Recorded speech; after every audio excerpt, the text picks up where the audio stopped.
Olá! Hoje nós vamos ver sobre a glândula tireoide.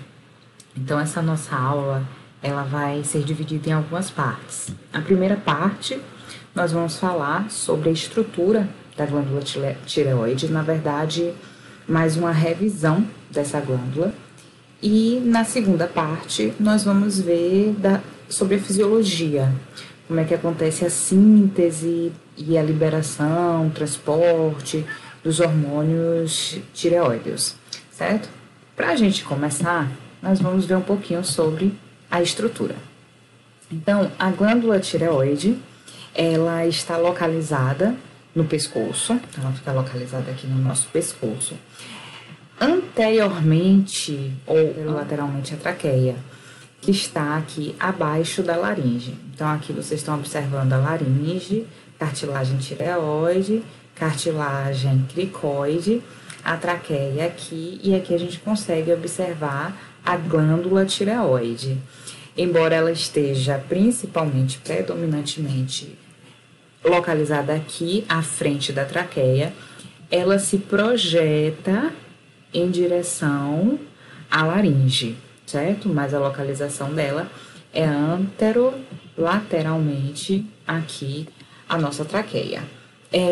A pessoa que pela primeira vez identificou essa glândula achou que ela tinha um formato de borboleta, então até hoje se fala isso, né? Que a glândula tireoide tem esse formato de borboleta, sendo que ela é formada por dois lóbulos, então que seriam esses dois lóbulos aqui, unidos no meio por um istmo.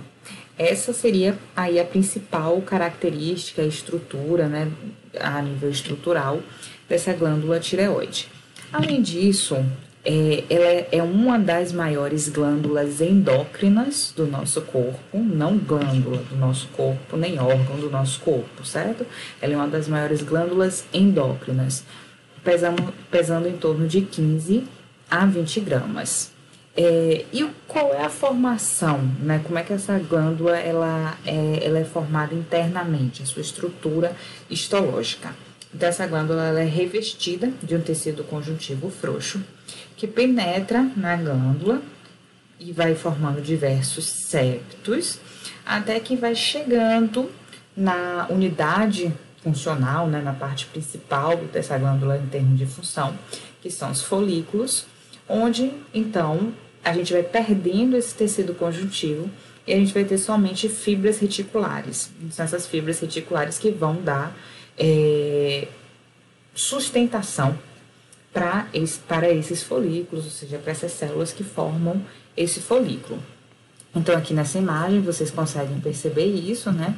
Nós temos aqui uma cápsula de tecido conjuntivo que vai penetrando, formando septos, né? E aí esse tecido conjuntivo vai se perdendo à medida que vai se distribuindo aí.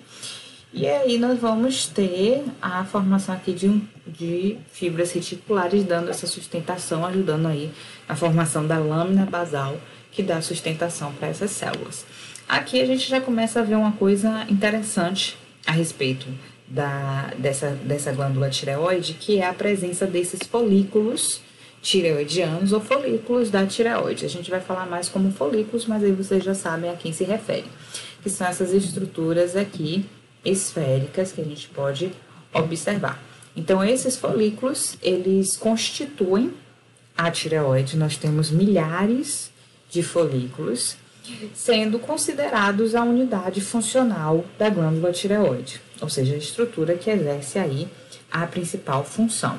E quais são os tipos de células que nós encontramos nessa tireoide? Existem dois tipos de células principais. Nós temos as células foliculares, que formam a parede do folículo. Então, seriam essas células aqui, foliculares aqui, que vocês estão observando. Embora existem vários outros nomes para essas células foliculares, tirócitos, tireócitos, mas células foliculares também servem perfeitamente para a gente. Então, nós temos aqui essas células foliculares. E o outro tipo celular, menos abundante, são as células chamadas de células C, que vocês estão observando aqui.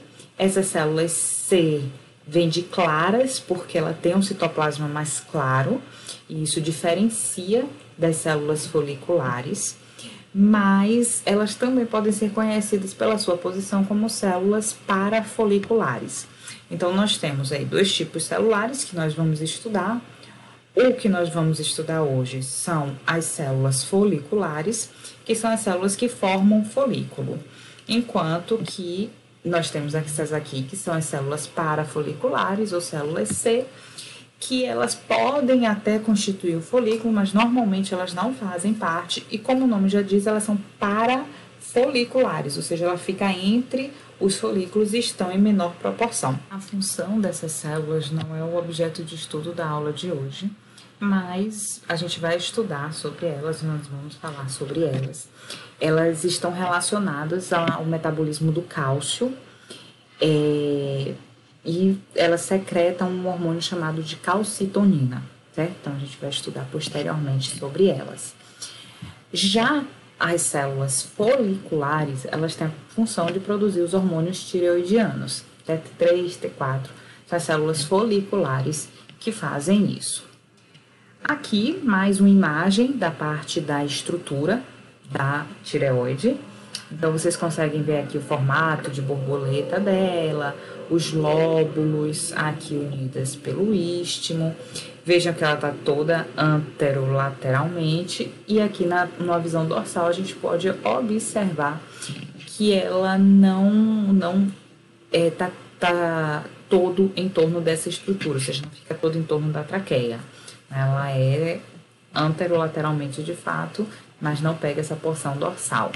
E aqui a gente consegue ver as glândulas paratireoides, que também vão ser importantes, relacionadas ao metabolismo do cálcio, que dividem a cápsula de tecido conjuntivo com a tireoide. Então, em algumas situações que precisa fazer a remoção da tireoide, pode acontecer, né, muitas vezes acontece, da paratireoide ser removida em conjunto. Nessa imagem, a gente está vendo os folículos tireoidianos. Nós conseguimos ver diversos folículos tireoidianos. E aí, o que a gente pode observar? O folículo, ele tem a parede, né, do folículo, e ele tem uma parte interna dele que seria uma espécie de lúmen, certo? É a luz desse folículo. Então, são vários folículos e aqui seria a luz. E o que a gente pode observar é que normalmente essa luz do folículo é preenchido por uma substância pegajosa chamada de coloide. Esse coloide é rico em uma glicoproteína que nós vamos estudar, certo? Isso que dá essa característica pegajosa a esse coloide. Outra coisa que a gente consegue observar aqui é que esses folículos, eles possuem tamanhos diferentes, aspectos diferentes. Então, por que a gente tem tamanho? Esse aqui é pequenininho, esse aqui é maior e assim por diante. Primeiro, porque pode ser do corte, né? A depender do corte histológico, a gente pode ter uma visão diferente desse folículo. E também o tamanho pode variar de acordo com a atividade desse folículo.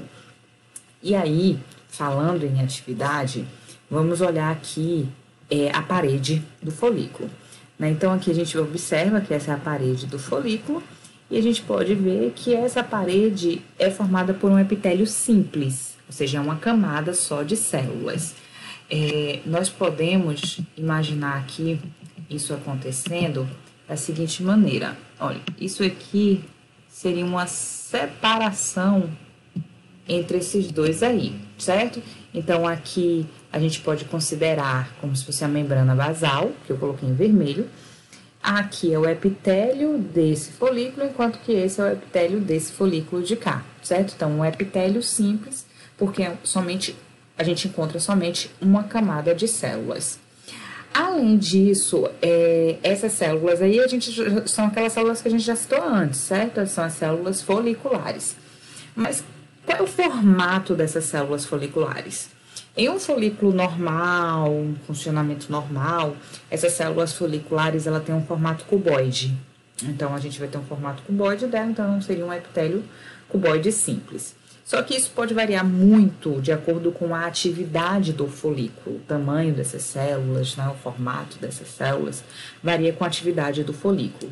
Então, quando esse folículo ele está hipoativo, aumenta o lúmen, então fica mais coloide ali acumulado.